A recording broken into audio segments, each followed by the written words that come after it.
Hello everyone, welcome to Module 4. Let me share my screen with you and we will walk through this module together.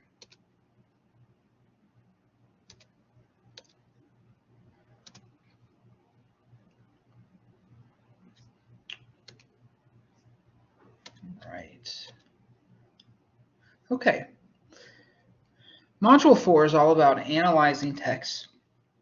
And if you click in the module introduction, it points out that last week you learned about the rhetorical context. Okay, that's the specific set of circumstances that dictate how a message is conveyed. So we were talking about things like the speaker/writer, the message itself, the audience that message is intended for, and then also the medium, or that is the format or the mode of delivery. Okay. Now, in order to persuade someone of something or in order to communicate a message, the speaker or the writer will often use something called rhetorical appeals. These are specific strategies to try and convince someone of something or to make their message have greater effect for their target audience. I should point out that the root word rhetoric can loosely be described as or defined as the art of persuasion. Okay, so when you ask a rhetorical question, you are asking a question of someone without expecting an answer from them because your goal, your rhetorical goal, is to use the question to persuade them of something. And you use rhetoric all the time in all sorts of other ways. When you're trying to persuade your kid that they need to take their medicine that tastes bad, when you're trying to persuade a friend, when you're just trying to communicate to someone new, you use rhetorical strategies to do that. Or you appeal to certain parts of their personality or certain parts of their personality is a good way. They're parts of their personality to get them to understand what you're saying or to agree with what you're saying. Now, if you scroll down, you've got some documents here that will help you out. So this one defines 3 important rhetorical appeals. The logos, which stands for the appeal to logic. So it's about logic, reason, rationality. When an author relies on logos, it means that they're using logic to appeal to the audience. They might present evidence, like statistical data, to support what they're saying. They might just use logical reasoning, like try and explain to someone. Like if you explain to your friend, you're talking to your friend about something, and you might not present data or evidence in that manner, but you could use reasoning to try and get them to agree with you, where you say, listen, what you're saying doesn't make any sense, okay? Because X, Y, and Z. And then you try and convince them to see the logic that you're using. So logos is all about appealing to the audience's intellect or their ability to see reason or to value evidence, okay? And there's a lot more detail here for you. You should go through and read this. But I'm going to hit the next one. Pathos or pathos is the appeal to emotions. That means that the author is trying to tap into the audience's emotions to get them to agree with the author's claim. An author using pathetic appeals, or the pathos, wants the audience to feel something: anger, pride, joy, rage, or happiness. And the example that they give here is exactly the one that I tend to give in face-to-face classes. You might see those commercials for the animal rescue societies where they have photographs or videos of injured puppies or sad-looking kittens, and it's got slow music. Those commercials make my wife cry every time. And I'll admit that sometimes I get teary-eyed when I see the little kitten with a cast on its paw and everything. And what's happening there is that the people who created the commercial are appealing to that is the audience's sense of emotions. That is, that this is sad and we need to do something. And their goal, their rhetorical goal, might be to get their audience to donate money. And they use the appealed emotions to make that happen. So pathos-based strategies might include an author who has certain words that are emotionally loaded. Okay, There's loaded language that has a lot of emotions behind them in order to generate emotions in their audience. Here's some other great examples and things that you should read about to understand pathos a little bit more. Ethos is the third one. This is the one that students tend to struggle with the most. This is about appealing to the audience's values in order to build trust. So I'm going to shorten that to say, though, that really it's about establishing that the author or the speaker has credibility. You can trust me as the author of this text, or you can trust me as the speaker of this message, because I know I have inside information, or I have the credentials that make me an expert, or I went through this myself. So the ethos is when the author is trying to then put themselves out there as an authority figure, as an expert, as someone who could be trusted or believed. So they're building up their own credibility or character. Okay. Now to do that, sometimes that means they have to tap into the values or ideologies that the audience holds, like their sense of patriotism, their sense of tradition or justice and so forth, their values. But you really have to then extend yourself as the speaker as the person who has the inside scoop on those values, who knows something a little bit more, who should be listened to. So make sure that you read this webpage carefully. And there's another one here about rhetorical analysis for you to take a look at as well. Okay, let's look at the assignment, Journal 4-1. So of course, you're going to set up your document in MLA style like we've been practicing. And you're going to analyze the rhetorical strategies of 2 commercials. Now, just to make this clear, you're going to choose either the 2 commercials that are in pair 1, or you're going to choose the 2 commercials that are in pair 2. But you're not going to choose one from pair 1 and one from pair 2. You'd be surprised how often I get that. You're choosing just pair 1, these 2 commercials, or pair 2 with these 2 commercials. Okay? And after you watch those commercials, you need to respond to these 3 prompts. And again, my recommendation for you, to make things easy for you and easy for me and clear for your reader, which in this case specifically is me, I would recommend writing 1 paragraph per bullet point. So give me a thorough, detailed paragraph on this subject, a second paragraph, on this one, and then your third paragraph will be on this one. Okay, so your first paragraph is going to be about who the target audience is. You should already be familiar with this, or at least a little bit based on what we did last week. There are some specific guiding questions to help you think about this. And what you're going to do that's really important is you need to compare the audiences for your 2 ads.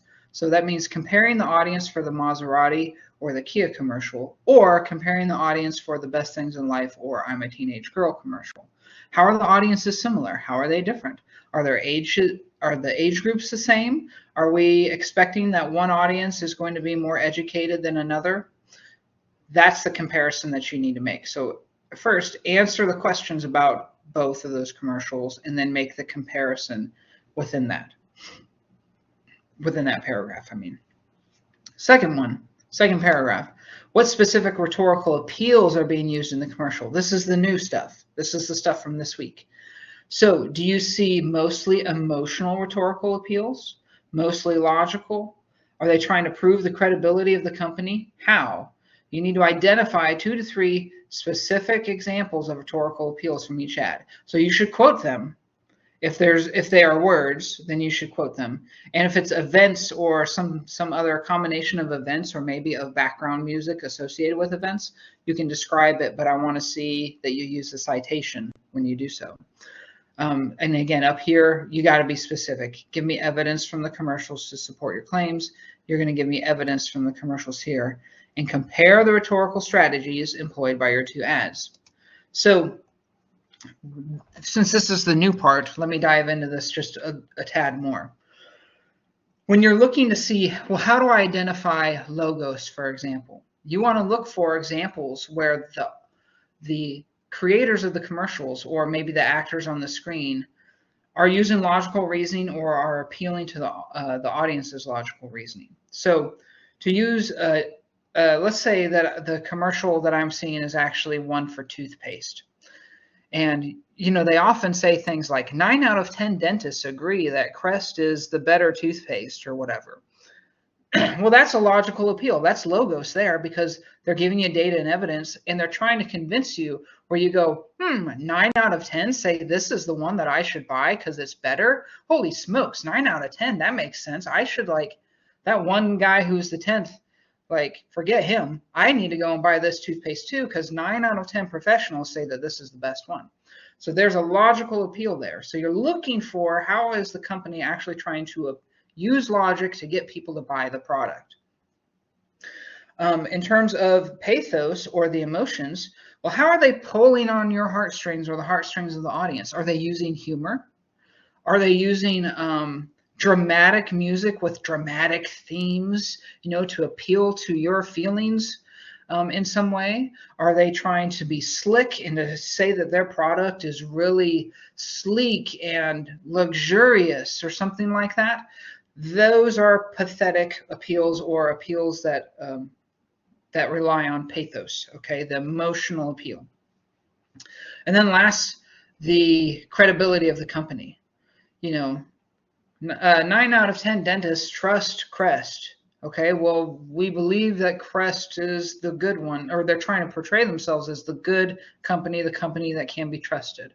Or maybe sometimes car commercials will say something like, you know, the car that you can trust, and they'll do it by saying something like, you know, that the parts were manufactured in America by American citizens and these things where you go, oh yeah, good quality parts, good quality construction, a good quality car. And so they're trying to establish their credibility in that way. So you want to look for those sorts of things. And sometimes it's very small. It might just be like the emblem, the company emblem at the very end of the commercial pops up and they give a little sparkle, you know, that little special effect where it kind of like goes ding and there's that nice little sparkle and you're supposed to go, wow, what a great company. I can trust that company. But why? You have to explain the why part. Well, what are they actually doing to convince you that you should trust this company? Okay. And then the third part is more of your personal judgment. You need to determine for yourself whether each ad is successful. Maybe one ad is more successful at communicating its message than another, or maybe they're equally successful, or maybe they're equally bad at it. But you need to make an argument as to whether those ads are successful at meeting the needs of their target audience or not.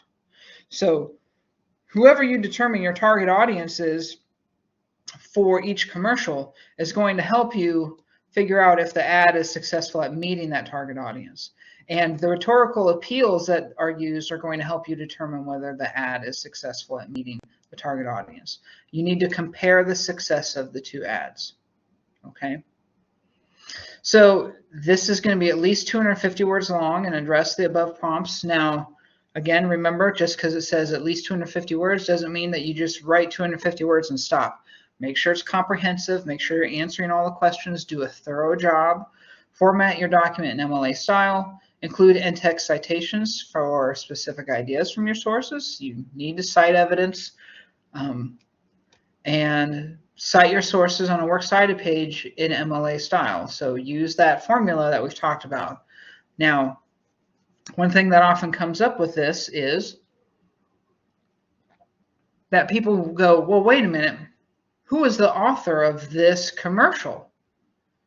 It's not like a speech or watching, or sorry, yeah, I'm getting ahead of myself. It's not like watching a speech or reading a book where the author or the speaker is very easily identifiable. I mean, when you look at these commercials, you don't know exactly who the author of the commercial is, except you do. It's going to be the company. So it's going to be Maserati or Kia or Allstate. So a lot of the time what happens is that students wonder, well, how do I actually write the works cited entry if the company is the author?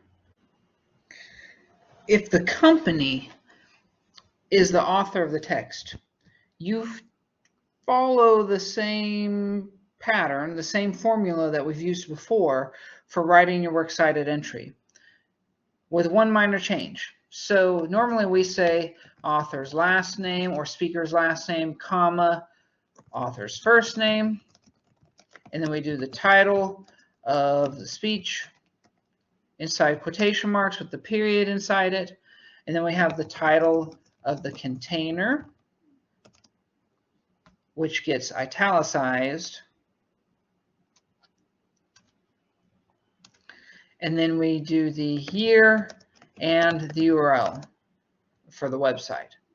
But if a company is the one that actually makes a document, or sorry, is the one that makes the video or the document or whatever, and so there's no actual single author name, you just delete or you leave out the author name and you start with the title and the quotation marks. The title of your container is going to then be the name of the company. In this case, it's going to be Allstate or Kia or whatever the other company is, okay? So you're going to start with this. You start with the title of the speech or the title of the commercial. Getting ahead of myself, sorry. The title of the commercial. Then the container or the company that makes it in italics. Then you remove the italics, do the year and the URL. And of course, you make sure that you add the hanging indent, because your URL might extend onto the next line. So let's say I've got this really long thing like this. So I'm going to make sure that I do the hanging indent, and that is double spaced. And of course, you're going to make sure that everything is formatted as it should with that works cited title above it. It's double spaced, has this information in this order with this punctuation and formatting. So that's what you want to do. If there's no specific author, if it's the company, you just start with the title of the commercial in this case, and then have that company name be your container in italics, whichever one it is that you choose. Okay? Thank you all so much.